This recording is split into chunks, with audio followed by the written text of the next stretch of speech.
Hello and hi, welcome to my channel, or welcome back to my channel. And in this video I'll be doing a little bit of a sit down talking with me video style. And yeah, so let's begin. Well, so what did I want to talk about in this video? Well, the title of this video is the odd out of the even. And so what is the odd that I am referring to? I am referring to the odd that perhaps I may have perceived and noticed since I was small up until now, and how I've noticed these odd, peculiar things have risen in the way in which I live my life and what I perceive of the world, and those odd things that I've perceived. And I thought I would begin talking about those. So let's begin. So what is odd out of the even? The even would be referring to as a way to say and describe as the everyday expectations and the things that you notice from people. Like, for example, if things are not going well for someone, 9 times out of 10 somebody might start trying to progress their life in order to make the life better than it was yesterday, for example. The instinct of a person to try and survive a difficult circumstance, even in a sense that I've seen them in more than one person in their character traits, for example.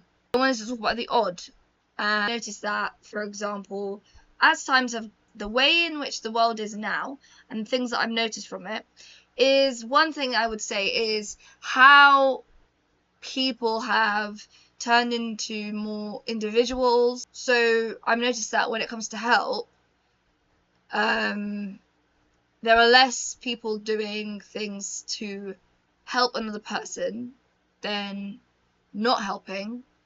And I've noticed that the motivation and the drive to help has decreased as time goes on. For example, when you're a kid, there was always that 1 or 2 children who, maybe in primary school or in nursery, who like to help other people by instinct, and then they thought maybe it's not cool, so I'm not going to help anymore because it draws attention to the situation, and I don't want to draw attention and make myself look uncool in front of the teacher or in front of your friends, or one of those situations or scenarios. So I've noticed as time goes on that drive in that person has decreased drastically, for example, and the way in which they perceive the world changes because of the fact that majority of the people are not beating people to the chase to help or going out of their way to help other people, but more help themselves, which is something that I've noticed recently. And the reason that I've noticed this is because I've seen people who, in their literal instinct, is to help someone else. And by help someone else, I mean like in an immediate situation. For example, somebody drops something and you feel bad, they dropped it, you want to help them by picking it up for them, or you don't do that, but by helping them pick up what they've dropped, you're sort of helping them. But how that desire to jump in and help has decreased so drastically, I don't know if it's because of being on your phones, and I'm referring to maybe school environments, work environments, where it is high stress, and sometimes it brings out the best or it brings out the worst in people. But I wanted to talk about how the idea or the concept of helping somebody has become almost extinct.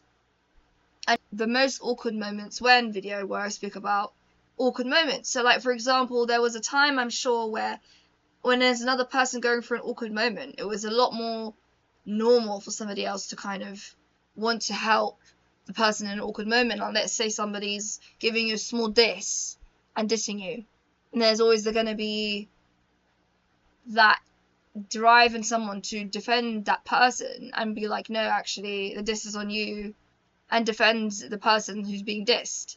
So how that has drastically declined, and sort of like a treadmill where it goes down.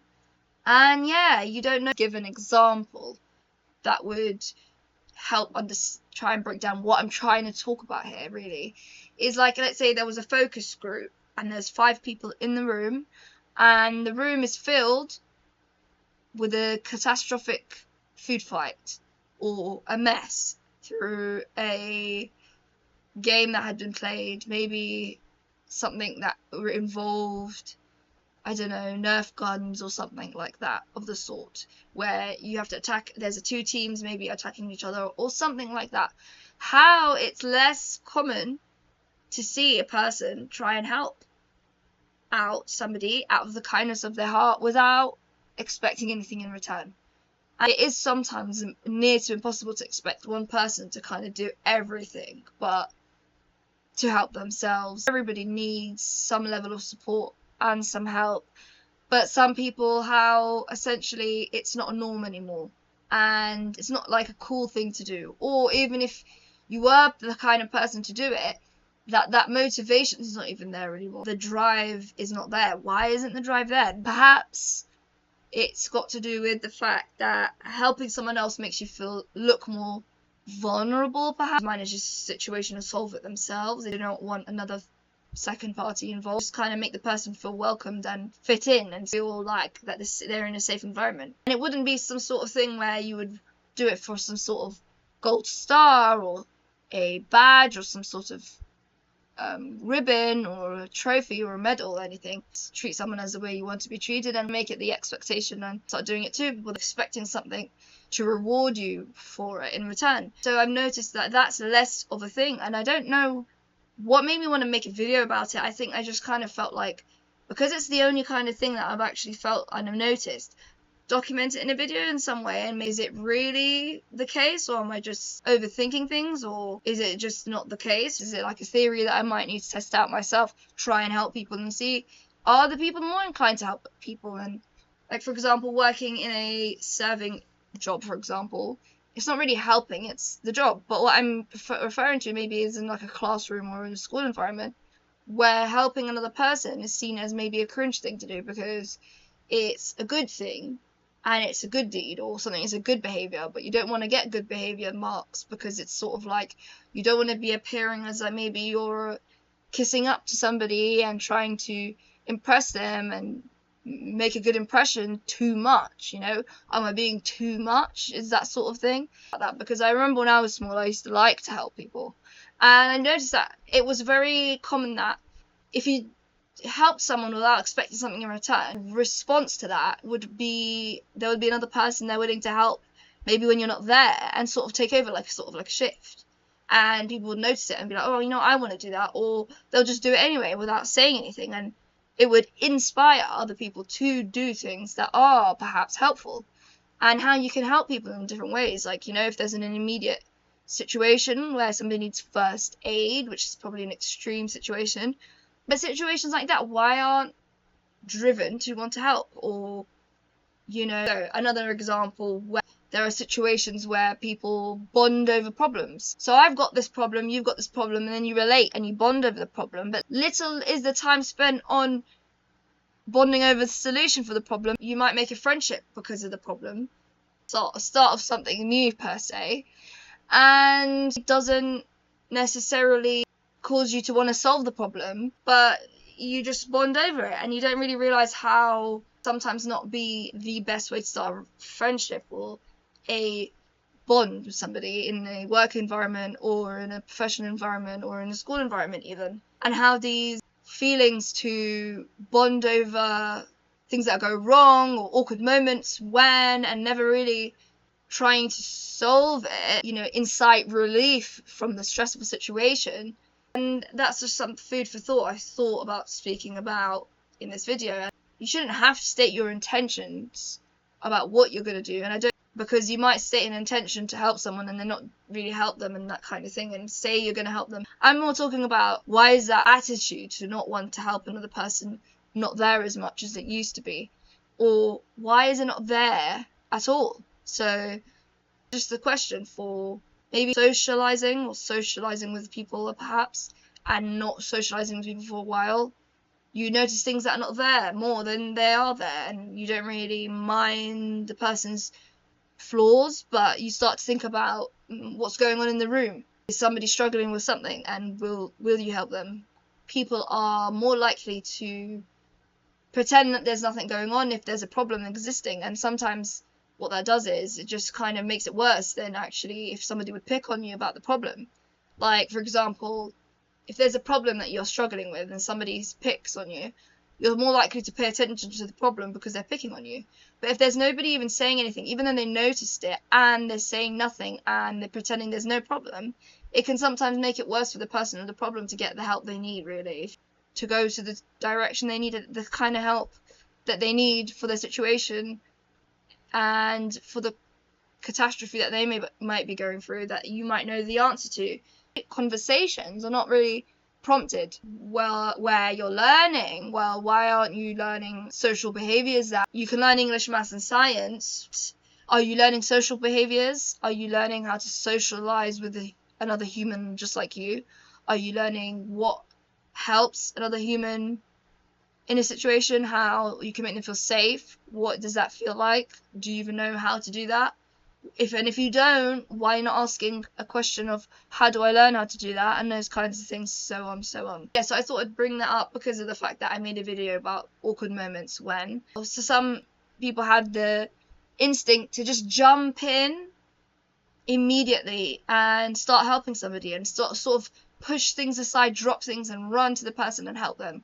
And that's just their instinct, and they're willing to do that, and they're willing to sacrifice their pride, their image and their coolness for it, because they're willing to focus on the present moment. Now the motivation to be that way, that person might less likely want to help another person. It's almost like, don't do that, don't help them, because then if you help them, you know, you might not be there forever. Why should you help them? So it makes people who want to help seem like they're doing something that's overly nice, but actually, I don't know, helping somebody out of the kindness of your heart without expecting anything in return shouldn't be something that should be praised. It should be something that perhaps it's just expected, who knows, you know, because then it becomes a matter of, are you shaming the person for being really good at helping somebody? Whereas perhaps the majority of people are not that good at helping, to try so much more harder to be able to help another person, just to know the signs of when someone needs help.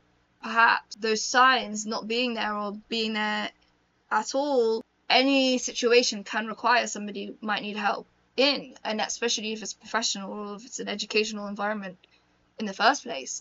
And how sometimes people who like to help have been motivated not to help, and how some people who don't help at all are motivated to not help even less. So it doesn't improve the group vibe of helping one another, you know, and if somebody needs help, how to help them and what it is that, what you could do to help them might not be that big in the first place. Maybe the situation requires you to show them that you're willing to help them regardless of what they might not know or know to help you with. Perhaps making someone feel like they're in an environment where they can be helped can be a start for something new, for example. Like, you might not be helping them because you might not know how to do anything to help them, but you can help them in the way in which you know you can help them, but do it in a way where you're just trying to show them that this is what help looks like, and if you need help from me, I might not be able to help you, but I can make you feel like I'm helping you if I try and help you, and if you feel that I can help you, then perhaps you're more inclined to ask for help from other people in the group who are more advanced, who are more trained professionally to help the person with their situation and their problem. So even if you're not helping them actually, you can always make someone feel like there's help available. Whereas making people feel like help is available is not very common anymore. I don't know if it's because people are distracted with their phones or technology makes you think that. I guess sometimes technology does make you think that it's helping you in a way, but can it help you in a way a human can help you? Using your phone all the time, thinking that's the way in which that you need, you know, that might distract you from the help you need from a professional who can help you with your situation. So how help being available is not a priority, and how if it was a priority, it wouldn't be so odd.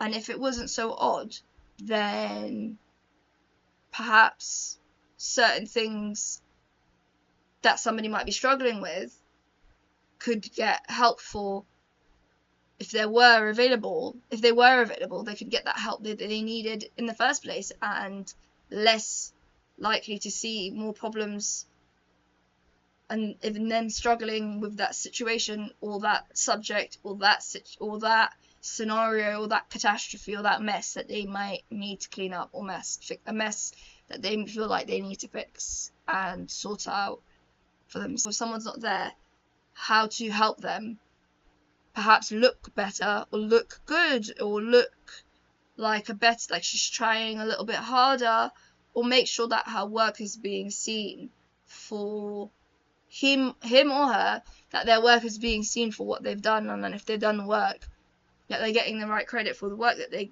they've made and completed and worked for, and that they're getting what they worked for, trying to help them. And even if you don't get that in return, that perhaps helping them would be another step for helping yourself. Less thinking as a group, less thinking as herd mentality, or thinking like a herd mentality, and more thinking about what can I actually do when I'm around the person to actually help them, instead of thinking or trying to perceive what they might be thinking or try and do what they're thinking that they might want. What instead actually ask them what they need or what they want. Help them in a sense where I'm not thinking about the help because I'm thinking like them, but actually showing them that, no offense, no matter how much you think like me or if I think like you, that we're never really going to have the same opinions and the same views and the same thoughts anyway, and the only way I can help you is through my actions, so how can I help you with my actions, for example, and how that's not something that's a character trait or a personality trait that is desired. It's more motivated to not do it, and it's more like undesirable and seen as undesirable, when traits like beauty and strength and, I don't know, humor perhaps is desirable. But what about just the mere helping someone because you want to, and because you can help them, because you know what it means to help somebody, and you know the feeling, and you want to be perceived as somebody who helps somebody, and how that's not necessarily always a positive thing. It's probably seen as like you're kissing up to somebody or not, or something like that. And why is it that people don't sort of resort to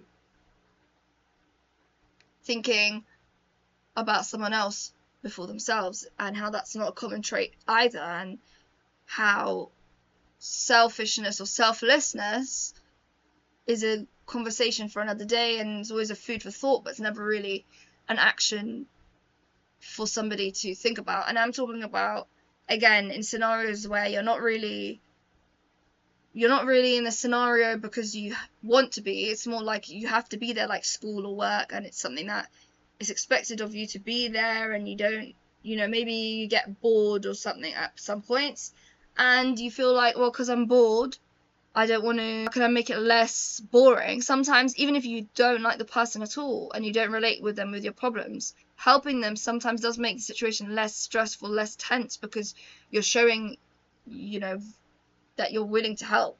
And how that, when you show somebody sometimes when you're willing to help, sometimes even if they are the ones who are hounding you that they don't like you, or they just want you out of the group, sometimes it changes their mind, and then they end up realizing, actually, you're not that bad of a person, you're a decent person, and how that changes.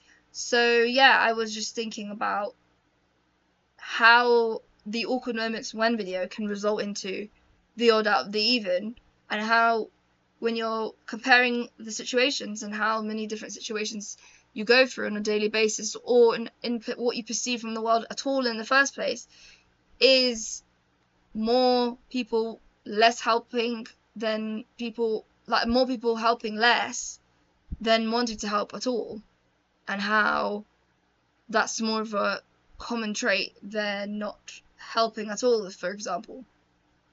Yeah, and so I just thought I'd talk about a bit about that in this video. Majority of the time, when you're talking about helping, people think that you need to be prepared to help somebody, that you need to have certain qualifications to help somebody, but sometimes it's just a matter of you can just help them because you want to, or you don't want to. And why is it that you don't want to? So that sort of thing. How not wanting to do it in the first place and feeling like it's a chore, Why is it like a chore? Why is it being something that you're putting somebody off doing? Why is it something that people put off? I don't want to help that person. And it might not be because of who they are. It might just be because I don't want to help. I just want to help myself and get through life on my own. I don't want anybody to help me. I don't want them to help. I don't want to help them either. But like, what is it about helping that people love to put it off or put someone else off helping somebody else? So it's just interesting because how some people can excel with just a little bit of help, and how some people can also excel by helping because it shows the person in authority that you're willing to work in a team. And when you're willing to stand to get, standing alone, being, not afraid to stand alone is an important quality, but sometimes showing that you're not afraid to stand with somebody else is also another quality to have, because it shows that not only are you not afraid to stand alone, you're not afraid to stand with somebody else alone who's alone as well, if that makes any sense. So yeah, I just thought a bit of food for thought about helping. What is help? And how help doesn't have to be like a lifelong commitment. It doesn't have to be, 5 years of university to help somebody. Sometimes it's the things that count in the moment and in the present moment. How can you help somebody just there and then? And that's it. Nothing else. Not necessarily how many years you can put into it or how long it can take. Maybe it's just that moment that you needed to help, that person needed the help, you helped them. And you didn't ask them or expect from them a thank you or some praises from it. You just did it because it was the norm in that situation. And I'm not saying that just because you hear someone talk about help, that now you need to help somebody and try and go out there and help people on purpose, perhaps. And no, you do it because they just told you. And then it's like, are you just going to help people because they told you? Or are you going to help people or help one person because you want to? It's that debate sort of thing I wanted to talk about.